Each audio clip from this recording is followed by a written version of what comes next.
My dear friends, among many things in this week's Torah portion, Genesis 28 through 32, known as Vayetze, we are told how the Jewish matriarch Leah gives birth to her fourth child and says, Hapa'am odeh et Adonai al ken kara shemo Yehuda. This time I will give thanks to God and name him Judah.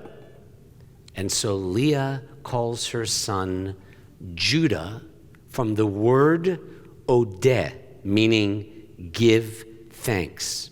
In case you didn't know, this week gives us the biblical origin for the name Jew. When you want to say, I am Jewish in Hebrew, you say, Ani Yehudi, or Ani Yehudiah if you are female. Yehudah means to be thankful.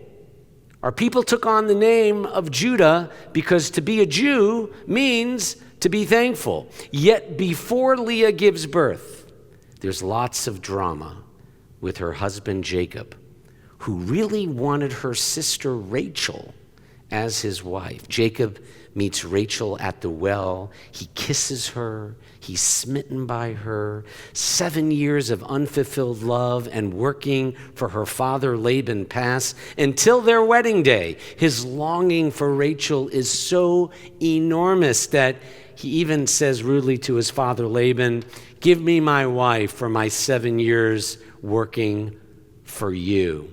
What happens? Laban tricks Jacob, and Jacob wakes up in bed, not with Rachel, but with her sister Leah. And who said the Torah didn't have every Netflix special already in it? Perhaps this was Jacob's comeuppance for tricking his own father Isaac and stealing the birthright from his brother Esau. As the great Israeli writer Meir Shalev remarks, Jacob's comeuppance was actually twofold. Not just his forced marriage to Leah, whom he didn't initially love, but also Leah's fertility as opposed to Rachel's barrenness. The Torah reads, when God saw that Leah was hated, God opened her womb, while Rachel, the Torah says, remained barren. Shalev suggests that this week's episode clarifies the surprising sequence of priorities in Jewish life. First comes family and children, and believe it or not, romantic love only after that. For 2020 modern Americans focused on doing what we want and going where we want till we've been COVID stalled. This sequence of family over ourselves doesn't fit the me first culture.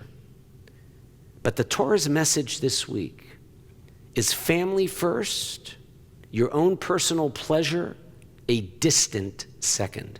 It's still a shocker that the morning Jacob awakes and opens his eyes, a different partner is in the bed than who he thought would be there. We can imagine Jacob's anger and humiliation, but what about Leah's humiliation too? It's a stark illustration, but the family unit always comes before an individual or couple's pleasure in the Torah. The word love, by the way, doesn't even appear in the Adam and Eve story. It appears for the first time when God tells Abraham, you know, Abraham, that thing you feel in your family for your son Isaac, that's love. The other two Torah contexts in which the word love appears are also instructive. V'ahavta re'acha kamocha. Love your neighbor. L'reacha. Love toward your neighbor as yourself, even if you don't know your neighbor yet. And the third command, ve'ahavta et hager, is to love the stranger. Isn't that amazing? The Jewish take on love is all about the other. It's not about, I love this or that, I want this or that. No, the Torah is completely other-directed, even love toward total strangers. And when it comes to raising a family, for those who choose to do so, this week's story goes even deeper because the Torah is saying that every spouse who marries goes to bed on the wedding night with a partner, in this case, Jacob's with Rachel, thinking so. The woman he desires for 7 years, but then wakes up the morning after with a different person, Leah, whose noble role was to raise a family and bring children into the world. It's not a romantic story, and raising children is not always easy if you've done it. But such is the love that develops between two people after the wedding, and it can grow with family, equally so for single parents. It has even been suggested by earlier rabbis that Rachel and Leah, seemingly different spouses, are really the same woman. Rachel is every woman who marries a selfish Jacob, and Leah is every woman who raises a selfless family. Perhaps that is why Leah's name literally means weary. Names are telling, whether it's Leah, Judah, or finally tonight, the namesake of the Jewish people, Jacob, who becomes Israel. You know, we don't call ourselves, as Jews, children of Abraham. We do not call ourselves B'nai Yitzchak, children of Isaac.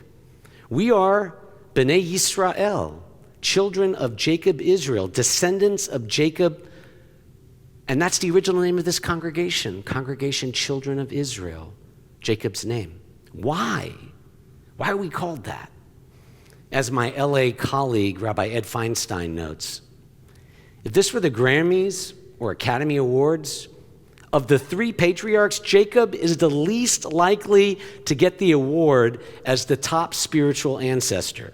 Jacob is manipulative, conniving, even amoral at times. He exploits his brother Esau's weakness to take his birthright. He uses his father's blindness to steal the blessing. Then, having succeeded in shattering the family, he even attempts this week to twist the arm of God, saying, and I'm quoting the Torah, God, if you remain with me, if you protect me on my journey that I'm making, if you give me bread to eat and clothing to wear, and if I return safely home, then I will set aside a tithe for you, and then you shall be my God. What sort of spiritual hero is that? Sounds like a guy negotiating a business deal with conditions. Feinstein notes how badly these Jacob stories compare with the epic heroes of other religions. Like, take Christianity, which speaks of its spiritual hero, also a Jew, but he was born of an immaculate conception, living a perfect life untouched by sin. Jacob is a different kind of cat, different kind of spiritual hero. He's not born perfect. He's not born whole. He never achieves a completely flawless character or spirit, but that's what makes him a Jewish hero. Jacob is not a Jewish hero because of what he is.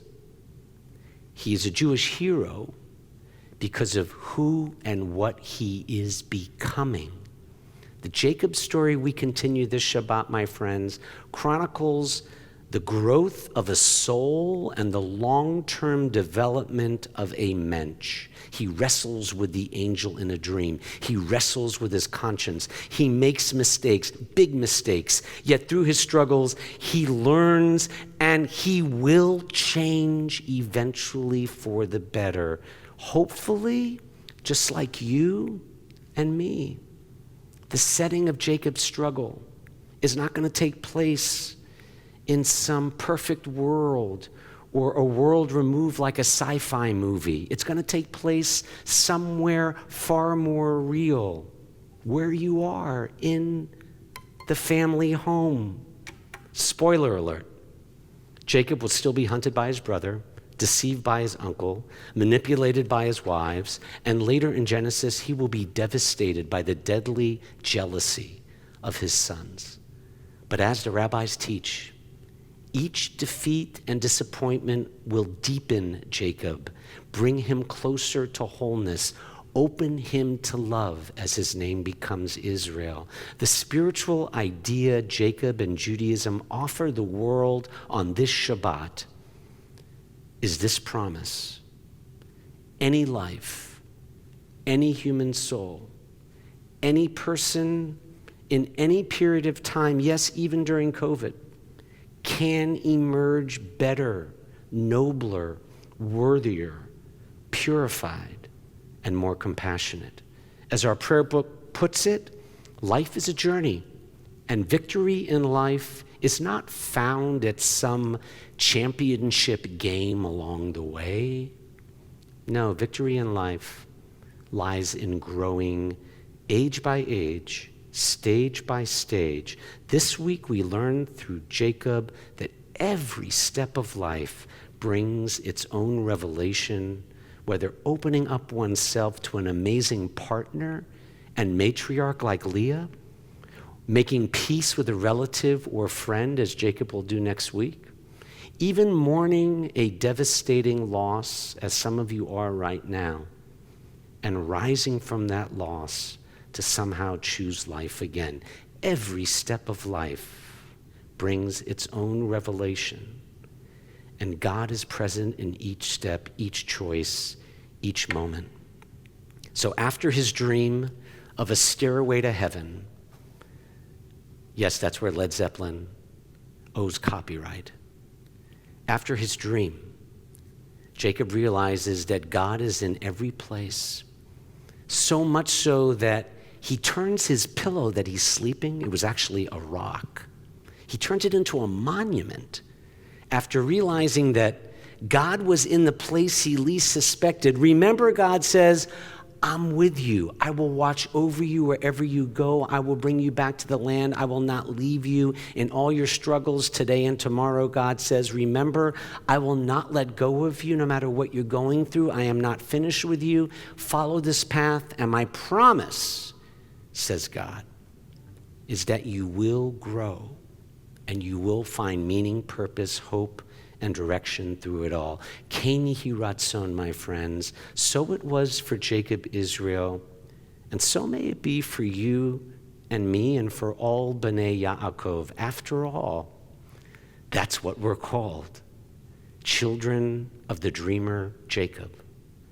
Children of Israel. Amen.